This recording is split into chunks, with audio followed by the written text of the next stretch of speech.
Swastiastu. Om Anubadrah Kertawiantu Wiswata. Semoga pikiran yang baik datang dari segala arah penjuru. Umat sedharma yang berbahagia, pertama-tama tiang haturkan puji astungkare kehadapan Ide Sang Hyang Widiwasa, Tuhan Yang Maha Esa, karena atas anugerah beliaulah sehingga kita masih diberikan kesehatan dan tidak kurang suatu apapun. Rasa angayu bahagia dan terima kasih tiang haturkan karena masih diberikan kesempatan untuk membawakan pesan Dharma. Adapun pesan Dharma yang akan tiang sampaikan dengan topik memahami tatwa dalam yatnya di era modern.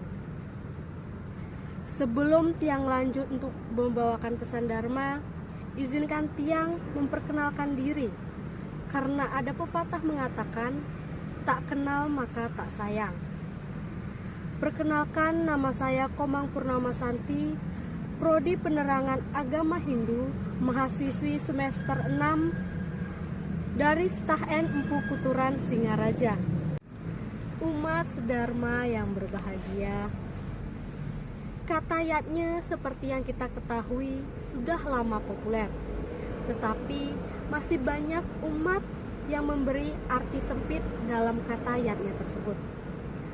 Bagi umat yang masih awam, jika mendengar kata yatnya, pasti yang dibayangkannya di suatu tempat ada berbagai jenis sesajen, dupa mengepul, bau bunga, ada suara gamelan, kidung, dan berbagai jenis tari religius. Bayangan tersebut tidaklah salah, namun ada kekeliruan yang beranggapan bahwa yatnya diidentikan sebagai upacara keagamaan.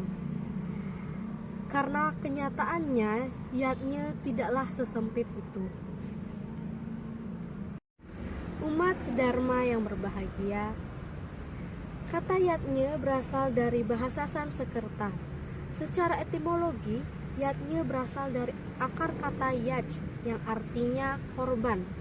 Dengan demikian, yatnya dapat diartikan korban yang tulus ikhlas. Pengorbanan yang dimaksud bukan saja pengorbanan dengan bentuk ritual atau upekara, tetapi juga dapat dipahami dengan pengorbanan pikiran, tindakan, perkataan, dan yang lainnya. Umat sedharma yang berbahagia, di zaman modern ini kehidupan masyarakat cenderung lebih praktis. Pola hidup masyarakat lebih memilih serba instan.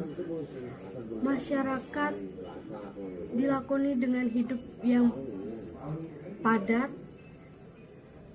dengan waktu yang sangat lama, terutama masyarakat yang berada di kota-kota besar.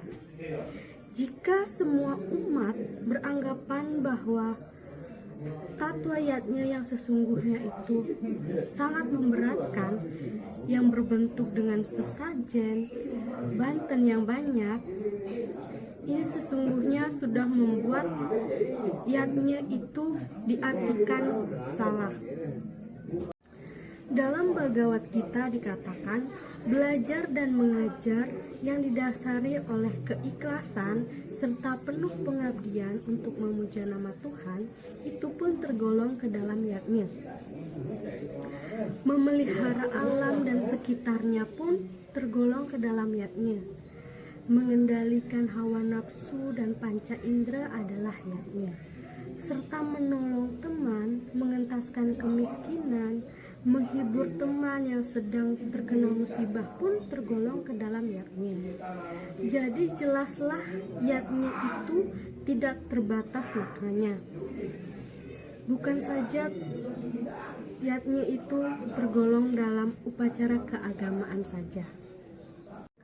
Umat sedharma yang saya banggakan, jika umat sudah mengerti makna yatnya yang sesungguhnya, maka tidak akan ada lagi umat yang beranggapan bahwa yatnya yang kita lakukan setiap hari itu memberatkan dan dianggap sangat rumit. Karena sesungguhnya agama Hindu kita sendiri pun sangat fleksibel dan niatnya yang kita lakukan pun sangatlah elastis. Niatnya tersebut bagaikan bola karet yang bergulir di pasir pun dia akan mengikut menjadi pasir. Agama Hindu adalah agama yang tidak kaku. Dalam kaitannya dengan ritual beriatnya pun, maka tidak diharuskan melaksanakan niatnya dengan sesajen dan yang penuh kemewahan dan kemegahan. Yang penting adalah ketulus ikhlasan kita untuk mempersembahkan kehadapan ide Sang Hyang Widi Wasa. Dari badan manusia yang di dalamnya terdapat badan Atma yang bermanifestasi sebagai mahat yang tercermin dari Tatwa. Yang kedua adalah badan Antakarana yang bermanifestasi sebagai budi dan tercermin dalam perilaku etika. Yang ketiga adalah jasa tubuh yang bermanifestasi sebagai Panca Mahabhuta yang tercermin dari upekara. Sesungguhnya yakni yang kita lakukan merupakan cerminan dari diri sendiri. Dikatakan di dalam Upanishad, sesungguhnya Tuhan berada dalam diri kita sendiri. Jika kita ingin memiliki atau mempersembahkan sesuatu yang berkualitas, maka kita harus mampu mengendalikan diri, terutama mengendalikan pikiran. Sesungguhnya yakni yang kita lakukan merupakan cerminan dari diri sendiri. Dikatakan di dalam Upanishad, sesungguhnya Tuhan berada dalam diri kita sendiri. Jika kita ingin memiliki atau mempersembahkan sesuatu yang berkualitas, maka kita harus mampu mengendalikan diri, terutama mengendalikan pikiran. Dalam Manawa Dharma Sastra Adhyaya 2 Sloka 92 yang berbunyi, pikiran adalah indria yang ke-11, disebut Rajendriya atau Raja-Raja Indria. Jadi, jika kita ingin niatnya yang kita persembahkan berkualitas, maka kita harus memahami bahwa Tuhan berada dalam diri sendiri dan kita harus mampu mengendalikan pikiran, karena pikiran adalah penyebab kehancuran. Demikian umat sedharma untuk dipahami. Jadi dapat kita simpulkan bahwa yakni yang sesungguhnya adalah berasal dari diri kita sendiri. Jika kita ingin mempersembahkan dan ingin persembahan kita bersifat berkualitas, maka kita harus bisa mengendalikan pikiran kita sendiri. Sekian Dharma Wacana yang dapat saya sampaikan. Semoga apa yang umat sedharma dengarkan dan apa yang saya ucapkan dapat bermanfaat bagi kita semua.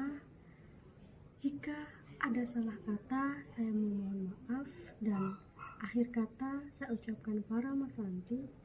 Om Santi Santi Santi Om.